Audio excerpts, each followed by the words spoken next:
Welcome everybody. We will be going through our loan cars, which involves a little bit of asset and tool control. So your in-house vehicles, your fuel recons, and just the little bits and pieces that all tie into that. So we'll get Christine to run the webinar for today. So over to you, Christine. Right, welcome everybody.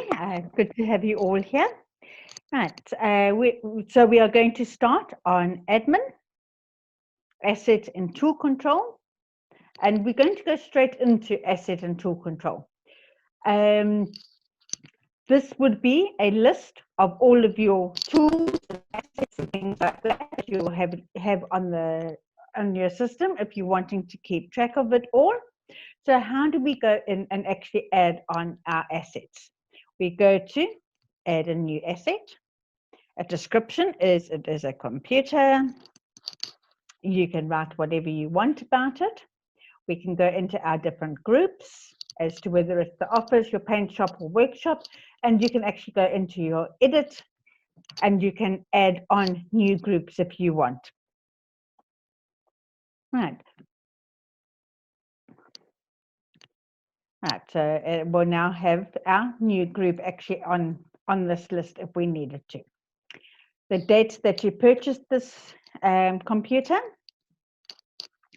right, we will do it that it was April 2016, and we spent a whole 3,500 Rand actually on it. Right, depreciation details. Are you doing a finance actually option on it, paying it off every month? That is what these three are sorted out. Your depreciation, I want it to be depreciated by 20%. And then what is my financial period? 60 months or whatever it actually is. And then your depreciation, are you going to be depreciating it in a straight line or on a reducing balance? What does that mean?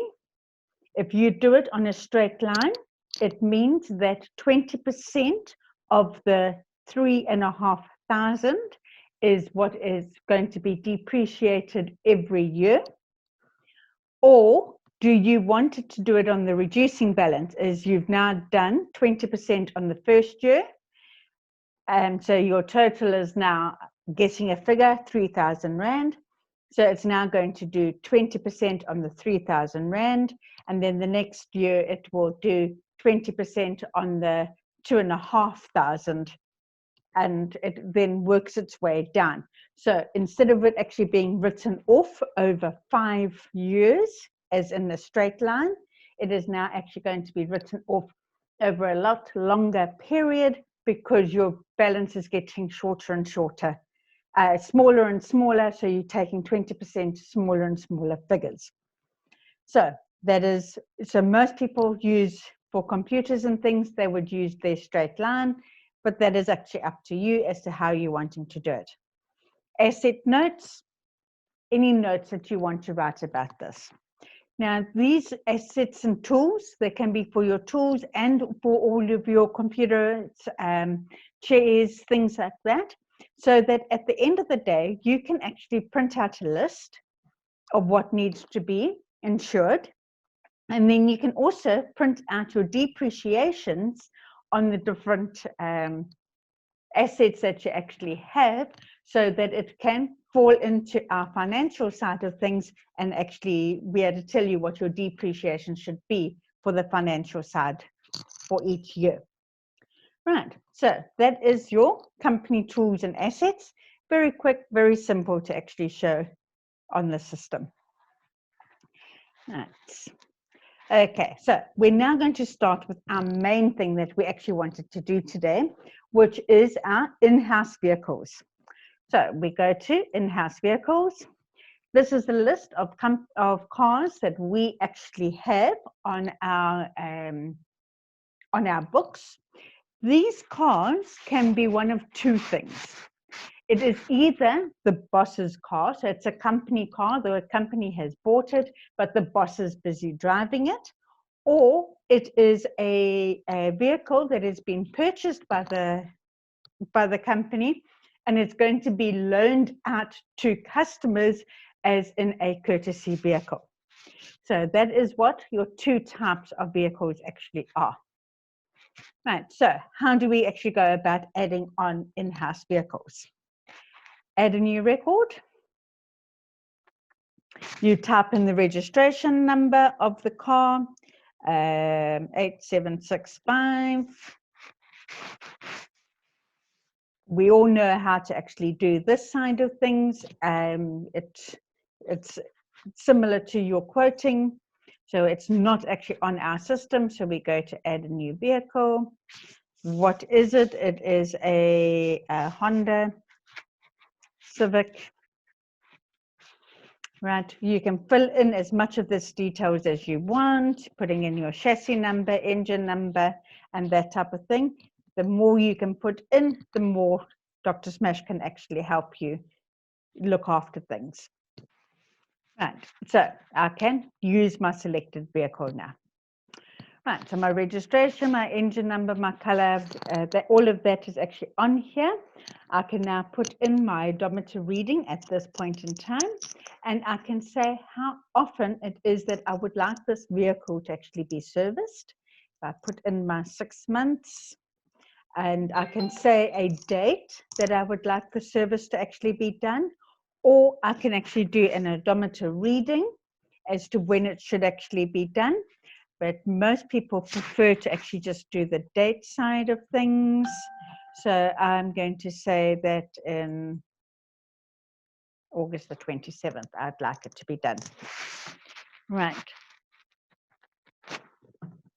It now asks me, what is my vehicle type? Company vehicle means the company owns it, but it is not used for as a courtesy car. Loan vehicles are used as a courtesy car. Right. Other is any other type of vehicle that you might actually have. The example that they have used on this particular data is the fuel for their spray booth. They have put in fuel as a in-house vehicle so that they can keep track of their spray booth fuel. So they would put it in under other because they don't want it to come up under vehicles at all. Right, so with this particular vehicle, does it need repairs or is it out of service? Obviously, if you stop using that car for whatever reason, you would then say it's out of service and it will no longer come up onto the lists. If it needs repairs, all it does is it just notifies you that this vehicle is not actually roadworthy, so you shouldn't actually be using it. Right, we have notes for actually adding on any details that we require. So we have now added on our Honda Civic actually onto our in-house vehicles. There is a lot of other buttons actually on here as well for your in-house vehicles. Purchases. If you are wanting to buy for this Honda Civic, we are wanting to actually go in and purchase we need a new left front door mirror actually on it. So we go and we say make part purchase. We want the left front door mirror, right? And that's going to be $650. And we say save the part, okay. Right, we don't need external authorization. Right, so basically what it is doing, it is adding an item actually onto this particular vehicle so that we keep track of all of our spares and purchases and things like that that we have actually done on this car. And then you just place your normal orders as you would for any other spares or anything like that that you actually have on the system. You would actually place the order as per normal. No, I'm not going to add another part, but if you did want to add more parts to your order, you would go to your yes, right? And so here is your normal order. You go to your supplier, you find out who your supplier actually is, you choose whoever it is that you're buying it from, and you commit your order and you receive it and all the rest of it on the Dr. Smash as you would normally. So that is how you can make part purchases against that specific item. So if you wanted to, you can go in and be able to view. I don't think it will allow me to, right, yeah, it has, but it has not got a receive date or invoice. It's just telling me that it is actually on order at the moment. I can view the order and it will show me the left front door mirror that I actually was going to be buying for it. Right, let's go to this one here and let's see if we got, there's one. We have quite a few parts that have been purchased for this Audi. So we can see the total of them. It tells me at the bottom how much I have actually spent on this car at this point in time. I can break it down into my date ranged or into specific counting months to actually see what is actually going on with that particular car, if I needed to. So you can look up information actually on it. Right.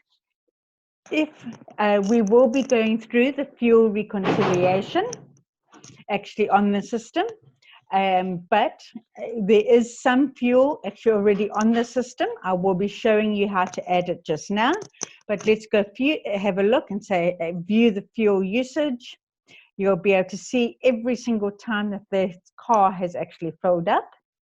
It tells you exactly how much you have spent actually on this car and filling it up. You can show for a particular accounting month. You click on that and you select your accounting month that you actually want. And only the ones that come up in that time period will actually show. Right, okay, so I want my full list again.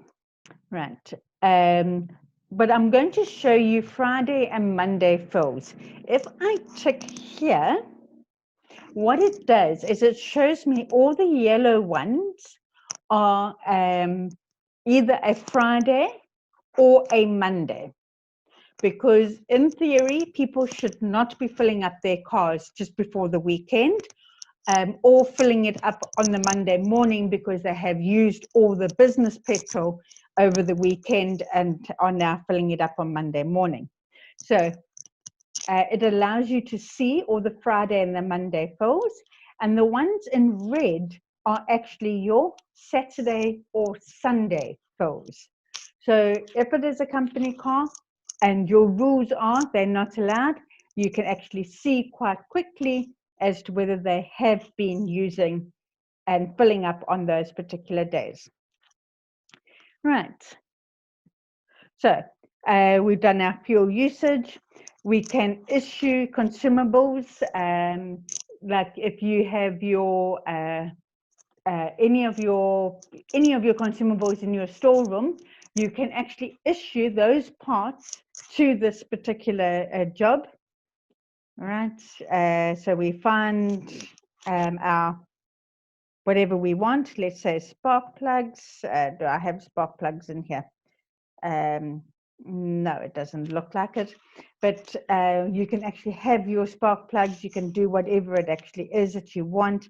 Let's just do some filters. Right, we want to issue out 2 of them.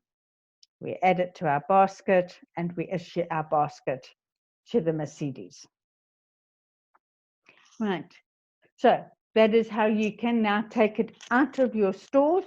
Your stock will actually decrease from your stores, but it will be allocated against that Mercedes to say that you have now used that particular item on the Mercedes. Right. So that is issuing out of your consumables actually on it. We don't want a picking slip. Right, so we can now view what has actually been issued, and these are our spray filters that we've actually done. So you can see how you're getting all your information about your in-house vehicles can actually all be done on this screen, and you can print out all your vehicle purchases that you have actually done for all of your cars at one time, and you can break it down into your accounting months or into a date range if you need to. So that is how you actually add on all of your vehicles actually onto the system.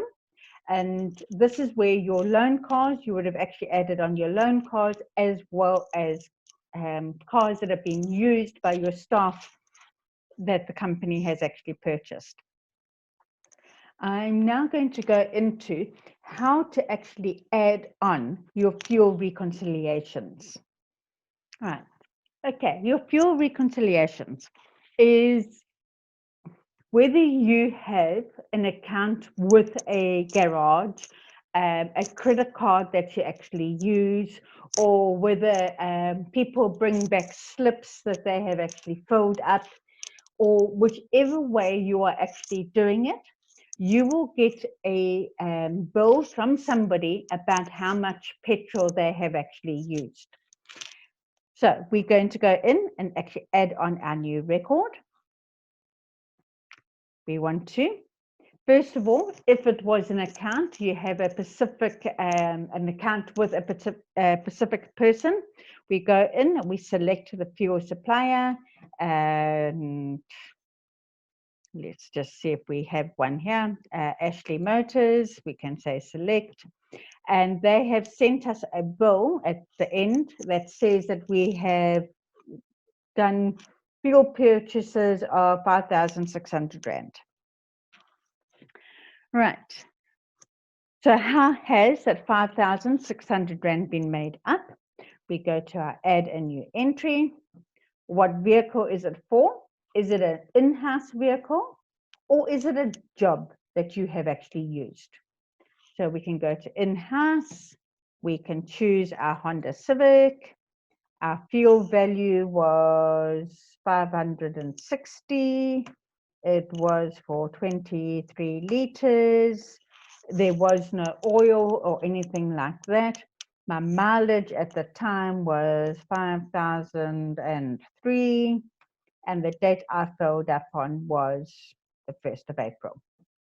Right, click on my OK.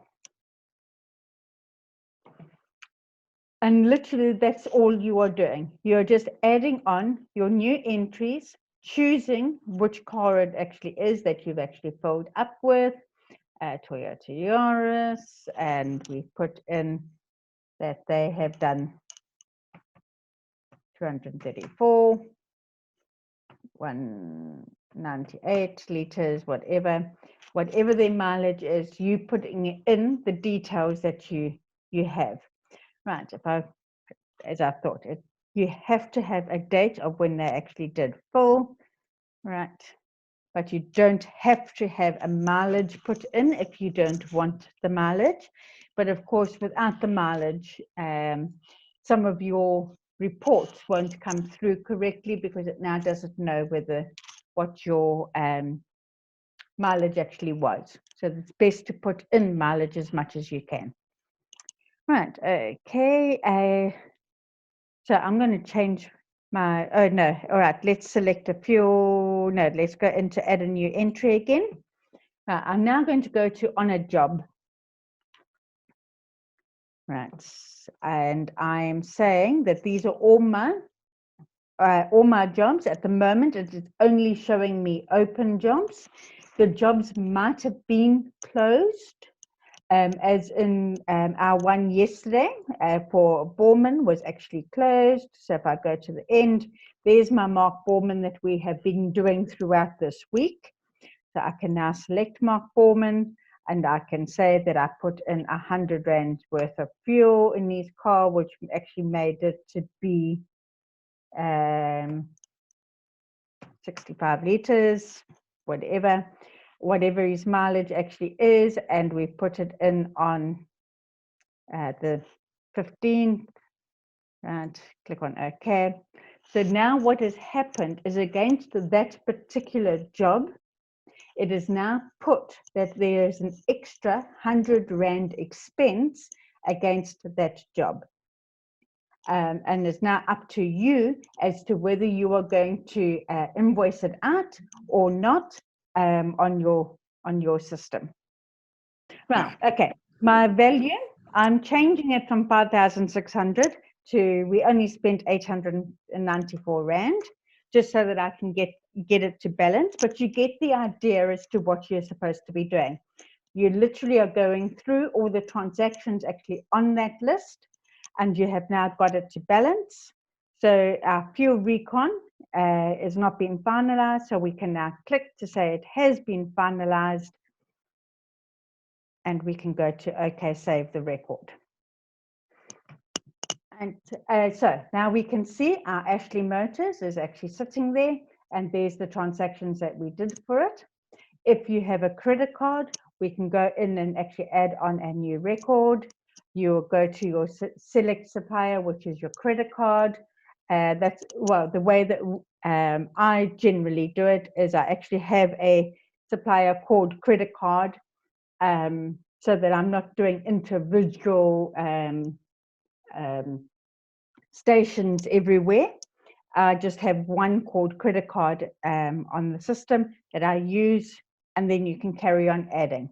So literally what will be happening is you go through and you're adding on all your different scenarios of how you actually can get petrol through the system.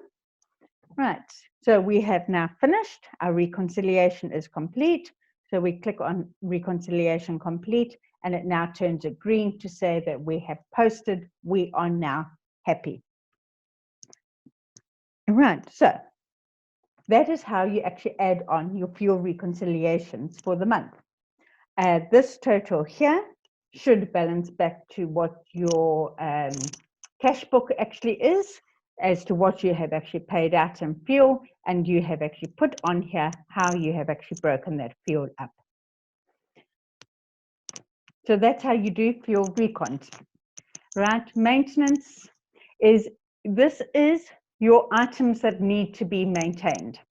Your spray booth, you need to once a week, month, year, you need to actually have it checked, that type of thing. This is where you can keep what's going on actually sorted. You'll see here that we've got our center mixing room.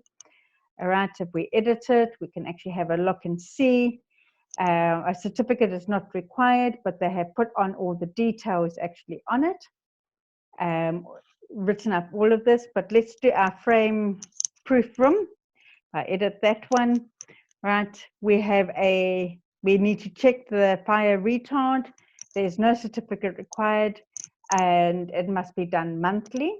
If I go in and edit that, it now comes up and it asks me, how often must it be done? How long does it actually take to do?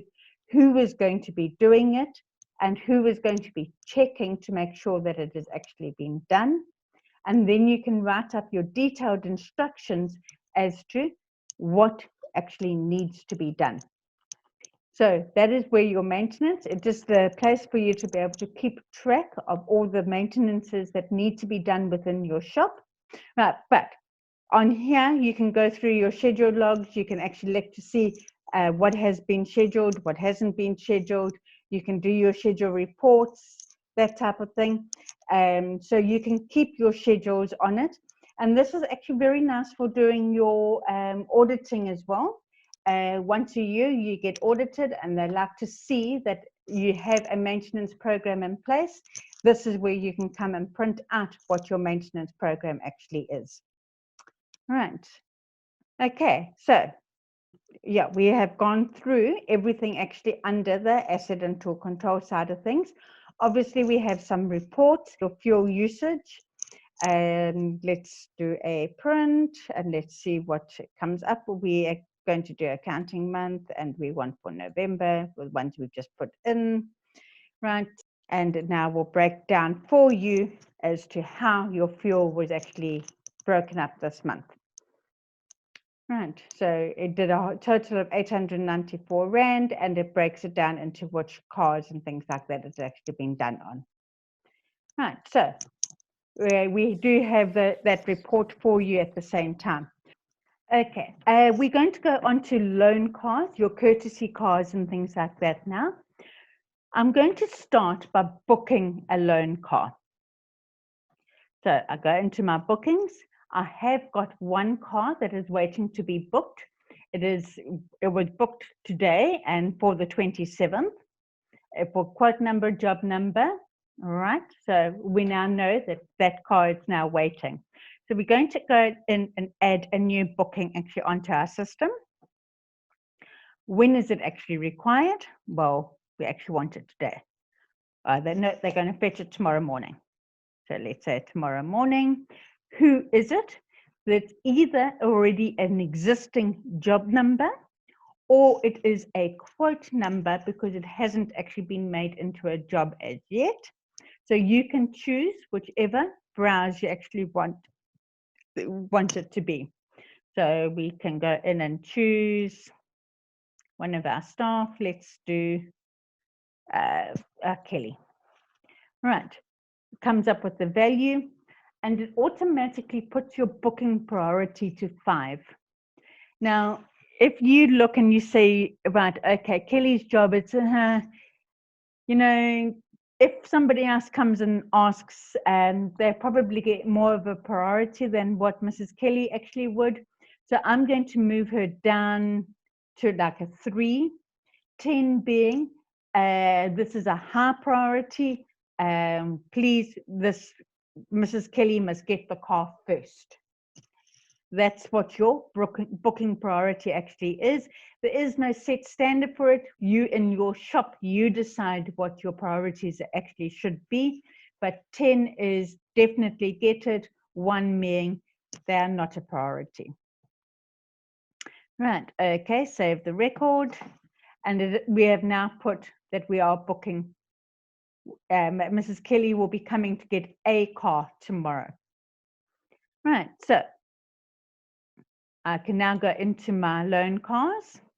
If I go into my loan car control, I have my 2 cars because remember I just done my Honda Civic and I have said that the Honda Civic is actually a loan car. So it's now come up onto this list and at this point it is available. It is actually not out at anybody, whereas our Spinny, this one here, is actually out on loan and is going to be, will be due back tomorrow. But we do have a car for Mrs. Kelly when she comes to get her car tomorrow, so we can use our Honda Civic because we do have one available. So we highlight our Honda Civic and we can give it out. Right. When is it going out? Well, it's going out at, I'm going to say she took it today actually, 14 and going to be due back on the 23rd at 1500. Right. Mrs. Kelly.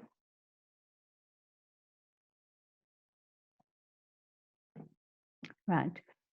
The computer has remembered my Honda Civic, what my start odometer was. That was from my fuel that I put in. So it remembered what my last fuel odometer reading actually was that I did.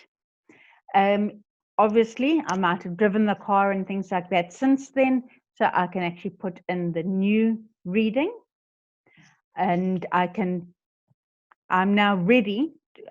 Obviously can't do the end odometer reading at this point because I don't know it, but I'm going to print the loan details so that the customer can actually sign for this car. If you have any other wordings or anything like that that you want on it, you can do so. But it writes up as much as it knows about the customer. If there are any vehicle damages, you can walk around the car now and you can actually stipulate them. You've got your customer can sign it at the bottom here as well. But we do also have our loan car security checklist where we can go in and do a security checklist actually on it. We can print the checklist so that the customer can actually sign it and say that they are happy that this is what your vehicle looked like when they took it. And then also you have your photos. You can attach photos and documents where you can actually have a photo of what your car looked like so that when the customer comes back, you can go back and check it and make sure that it was in the same condition that you actually gave it to them in. Right, we did show you how to add photos on for your photos, but all it is you just go into your automatically add. Do you want to manually select? Yes, we do. We find our photos as to wherever we have stored them. Okay, and I can now highlight my photos that I want and put it on here.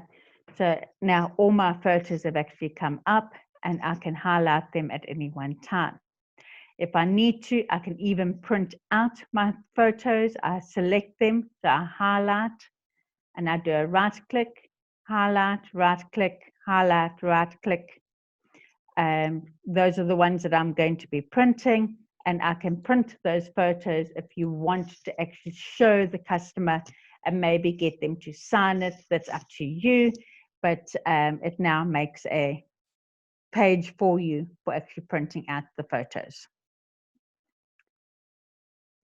Right. So that is actually how you would give out a car, right? So it is now on loan.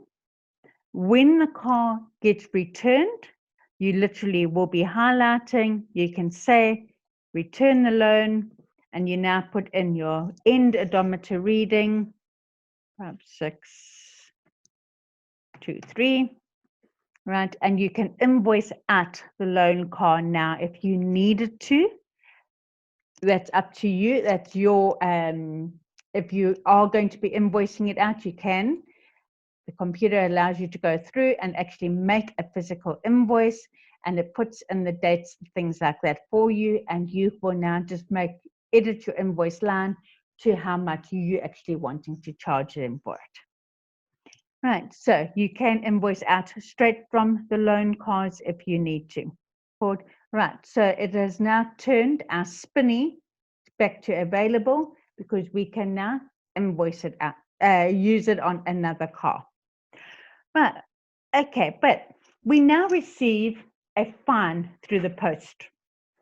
And we now wanting to know who actually had the car on that particular day. So if we go into our loan cars, our loan car history,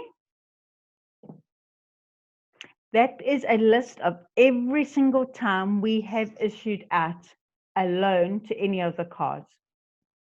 All right. I want to look for a specific car because I have a registration number actually on the invoice, on the fine. So I click on for a vehicle and I select what vehicle it is that I want. Right. Right. Okay. I can now have a look and see that on the 17th of March, which is when my fine actually was, that I actually had Mr. Spinner actually had my vehicle because he only returned it on the 20th. I can double click on it and it would now show me the details about his loan. I can phone the customer by going to the browse button on the side, finding his thing, and actually submitting the bill to him and telling him that he now owes us for this fine. Or I can now write on the back of the fine itself that it actually is for Mr. Spinner's account. Please, can you send it to him? So that is how you can look up who had your car at the time. Yeah, Chris, one of the questions I've got here is if you go into the loan car control, there's a button on the bottom left that says View Booked Loans List. Right, yes. If you went into here, you can see a list of all the cars that have actually been booked. Okay, right. And now I see there's a button on the left-hand side, Make Loan from Booking. Yes, what I could have done is, yes, I could have actually have highlighted Kelly and I said make loan from booking. Okay, let's do it for Nitshami. So right. And now what car am I actually giving him? I think Spinny's back. So I can do Spinny and it now allocates that loan to Spinny for that particular gentleman. So yes, it is another way of actually issuing out a car, and it's probably the correct way of actually doing it from here. Yeah, because the question I got was was actually asking that and was wondering why you making a booking if it didn't come into the actual booking screen. So just that button there Yeah. shows it nicely. Thank you very much for joining us. There will be some more webinars coming up as they are processed through our graphics department. So those will go onto our website, onto our YouTube channel and our Facebook page. We hope to see you soon. Don't forget to give us a like and subscribe so you can get a notification for each one of those videos as they arrive. Enjoy the rest of your day, guys. Cheers.